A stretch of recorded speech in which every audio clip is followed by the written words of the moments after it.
everybody. Welcome to a new episode of our podcast where we explore the impact of trauma and the paths to healing.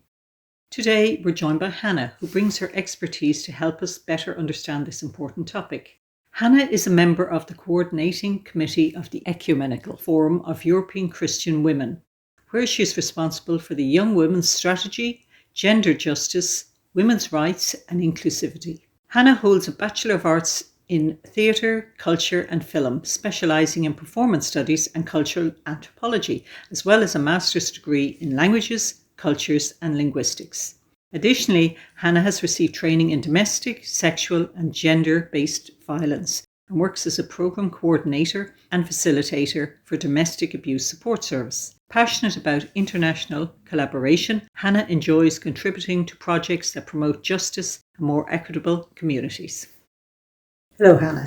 Thank you for talking to us today. How come we're talking about this topic? Yeah, thank you so much. It's a pleasure having the opportunity to have this conversation. We hold the monthly open space discussions, which is part of our Young Women strategy of the forum. That means we have different projects that we run for young women, tailored for them, and also decided by the young women that are part of it what they would like to do. So we hold monthly young women's discussions where we talk about topics that are decided by ourselves that we find are of importance and often not addressed enough. And one of the topics we talked about was trauma. And we felt this is such an important topic. It's so widespread. Almost everybody experiences some trauma at some stage of life. So it's really important to know about it and to engage with it. And therefore we decided to focus on it and also have a podcast episode about it now. Okay, and can you explain what is trauma? Yes, of course. Thank you very much. Well, just to start as a small topic introduction, I would like to mention Bessel van der Kolk's quote. He's one of the leading experts around trauma in the world. And he said, being traumatized means continuing to organize your life as if the trauma were still going on, unchanged and immutable, as every new encounter or event is contaminated by the past. So, as it says, trauma can have a huge impact on one's life and impact the life quality of the individual. And therefore, it's good to know what trauma is. So, trauma in general is defined as a response to an event that happens to a person that is so upsetting or overwhelming for the person that it leads to a destruction of the foundation of safety, a state of confusion, rage, and the inability to function in face of the threat. It's a very subjective experience, which means what might be traumatic for one person is not necessarily traumatic for another person. So it really depends on the previous life experiences the person has, the person's inherent resilience, and also the support system that is available at this particular time, which can be, for example, family members or carers or other people that then their presence helps for the person not to have any trauma responses, for example. And just to say what might traumatic situations be or events can include, there's sexual abuse, physical, emotional, and other forms of abuse that can be traumatic for a person. They can happen in a domestic context, so domestic abuse, or also in public. Neglect can be traumatic, natural or human-made disasters, which might entail, for example, earthquakes or huge floodings or big fires, some very traumatic natural disasters, or also human-made ones as war. Then there's also the loss or abandonment of a loved one. We can talk here also about traumatic grief, for example. Then serious accidents can be traumatic, community or school violence, for example, bullying in school or school shootings, shootings in shopping malls and so on can be seen as traumatic. And then there's also medical trauma. So, for example, a medical treatment that went wrong or was so negatively impactful on a person that the individual responded also with trauma responses. This can also be, for example, traumatic birth giving. So all these different situations can be traumatic, but they don't have to be traumatic. A car accident, for example, might be traumatic for one person, maybe also very heavy car accident, whereas somebody else might have an accident and it doesn't really impact the person. But there are a few events or situations that can present where basically all human beings react with the trauma response and they experience it as traumatic. These would be war. War is basically always trauma. Sexual abuse as rape, sexual harassment, and so on. There, the body basically always reacts in a way of trauma. Okay, and that brings us to trauma responses. Can you talk to me about trauma responses? Yes. So generally, we can say that trauma impacts the brain and the central nervous system so profoundly that their ability to function changes. So this leads to a separation from oneself. We can say a separation between the body and the mind. And not only a disconnection within oneself, but also with others. So it can lead to an altered worldview, a blurred perception, physical or emotional long-term pain, a reduced ability to self-regulate, feelings of shame, self-blame, insecurities, a loss of self-esteem and self-confidence, and difficulties to be present, just as a general overview. And in order to understand this a bit better, I will go a bit more into detail again. So we often speak of the 5 Fs, which are fight, flight, freeze, fawn, and flop. These are kind of the main responses we can identify, and we can categorize responses into those categories. So fight would mean a person is very irritable, probably quite angry, might react in an aggressive way, and is more like looking for conflict and fight. A person with the flight trauma response has often a high degree of anxiety and fear, might suffer from panic attacks, avoid conflict, and might try to go away and also try to be perfect in order to not even create any conflictual situations. A freeze response is somebody who might be stuck, kind of collapses in the own mobility, so is immobile, might experience spacing out, dissociation, symptoms of depression, and strong feelings of shame. Then we have fawn, which means a people-pleasing behavior, somebody who also avoids conflict, prioritizes other people's needs over the own needs, has a difficulty to say no, and might have difficulty setting boundaries. And flop means the loss of physical control, for example, fainting. These are now the general responses we speak about, and an individual has little to no control over the actual response that the body has. So it is influenced by the brain's defense mechanism. And to give an example, most people that experience sexual abuse in the form of rape, for example, react with a freezing response.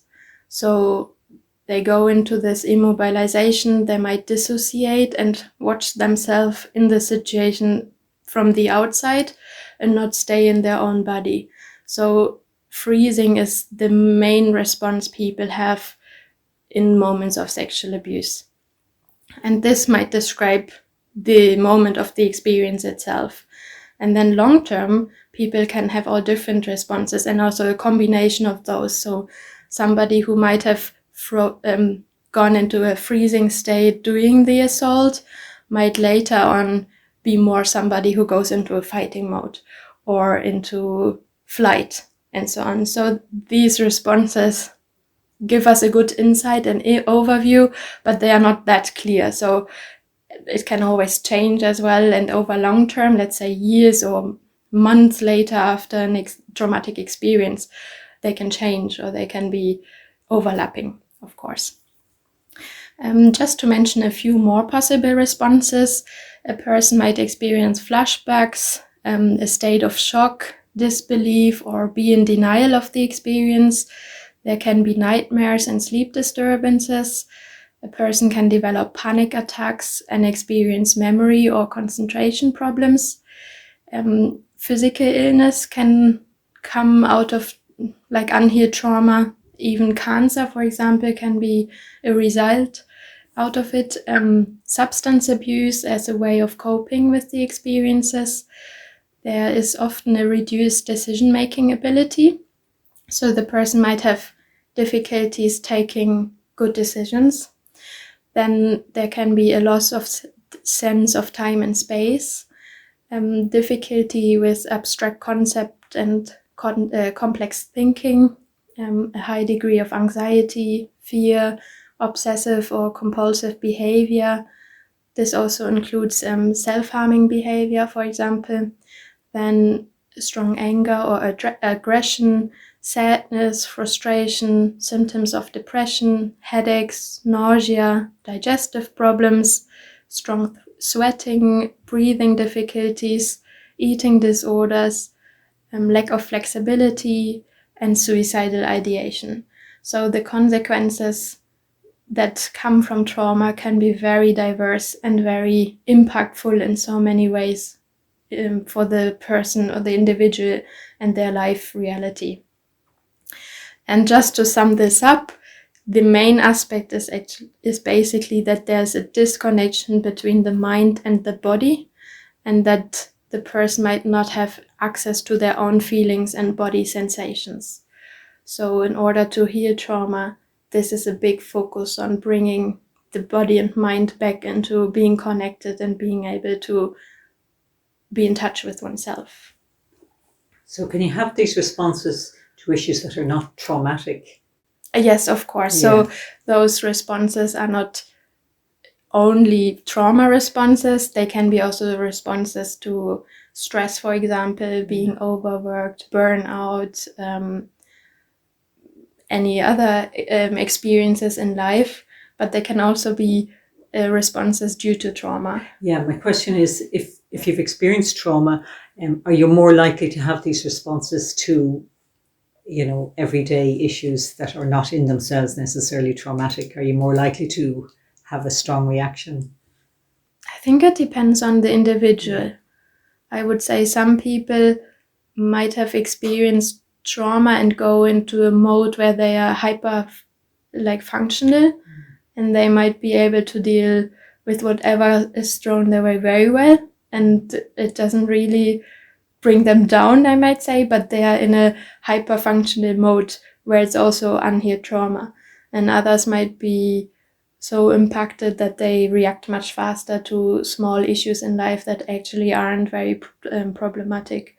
So I guess it depends on the individual. Okay, which brings us to the next question. What happens if the trauma is not healed? Yes, that's a very important question. There's a nice saying from Doreen Virtue, which is, unhealed trauma is behind our health, weight, addiction, sleep, and relationship issues. So it basically says a lot of our issues we can have in life might lead back to trauma or traumatic experiences that weren't healed. So to go there a bit more, unhealed trauma can look like in the way that a person might have a very low sense of self-worth, might be more codependent in relationships, might fear being abandoned, might put their own needs aside for other people's needs, so a strong people-pleasing approach, then might crave external validation, might deal with feelings of shame, self-blame, guilt, not being able to tolerate conflict, fear what might happen next, so in anticipation of something horrible happening next, even though this might not even happen or is very far off the current reality, but the person is unable to see the actual reality as it is, but always out of the perspective of the past. then might resist positive change, tolerate abusive behaviors from others, might have difficulty standing up for him or herself and set and maintain boundaries. The person might be overly agreeable. So basically all the trauma responses we spoke about already, they are there in a way that they impact life in so many very profound ways in everyday life. So let's say somebody has experienced trauma, didn't deal with it, and developed an eating disorder. This, of course, leads then maybe to health and weight issues. If somebody uses addiction as a coping mechanism, that then impacts the life again in so many ways. Somebody might have nightmares, which then impacts the sleep quality and the ability to sleep and so on. And then, of course, all these aspects I mentioned as not being able to set boundaries, accepting abusive behavior, not being in touch with oneself lead to relationship issues. So if we don't deal with trauma, the trauma responses become our everyday life reality. And that, of course, means a life with less life quality. So healing is so important to be able to reach one's full potential and live a life with good life quality. So Hannah, how do we heal it? That's a very good question. Stephen Cope said, "The goal of this journey is to reunite us with ourselves. Such a homecoming can be surprisingly painful, even brutal. In order to undertake it, we must first agree to exile nothing."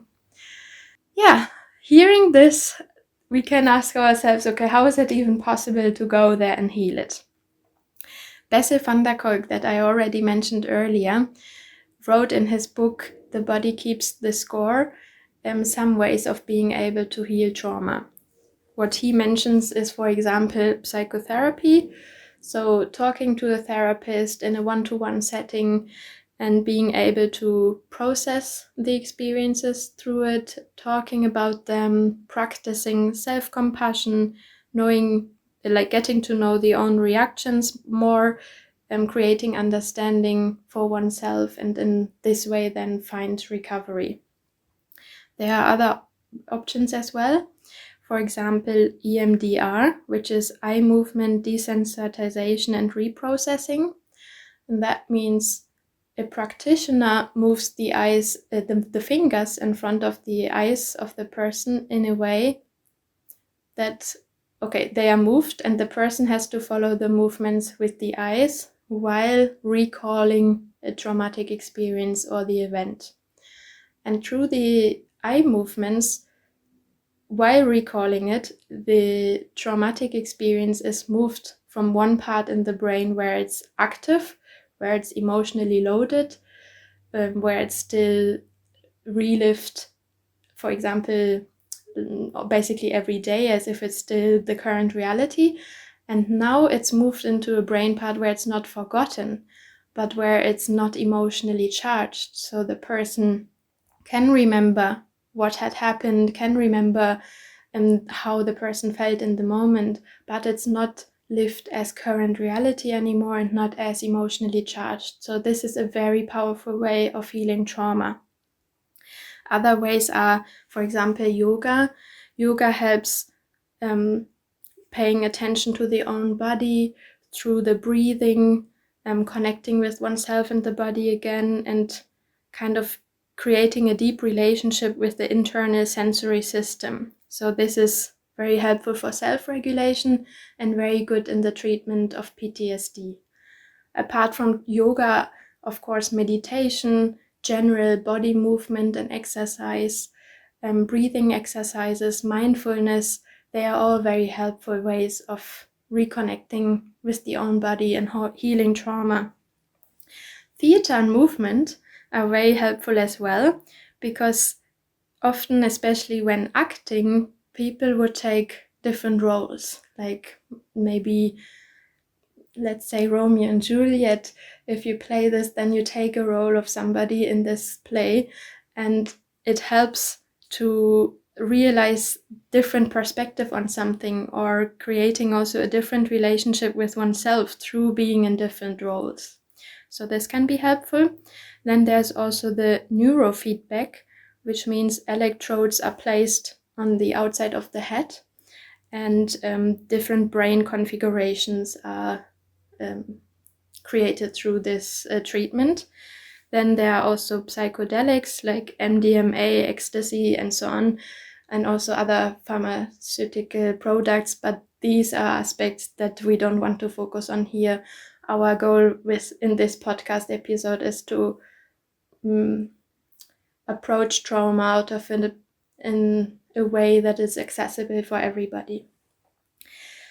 Apart from those aspects, it's always good to accept and allow the own emotions and grief. For example, grief what has been lost, or grief what the traumatic experience has had as an impact on one's own life.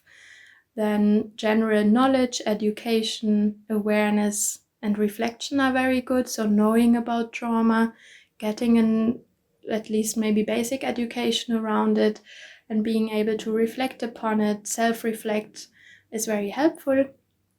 Then also knowing the own body, knowing the own triggers, knowing the own stress responses. So the more we are self-aware and the more we know our own responses and triggers, the more we can be kind to ourselves, the more we can better react in different situations, and we can learn to create new responses in life that are actual responses towards the situation that presents, rather than being reactions informed by the trauma that is in the past, but that doesn't match the current reality.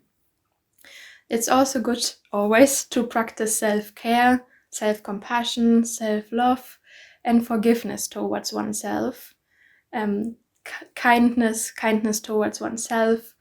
And also what's helpful is relational healing. So healing through healthy human connections, creating healthy relationships, maintaining them, and enabling relational healing. That of course means also hopefully not entertain unhealthy relationships.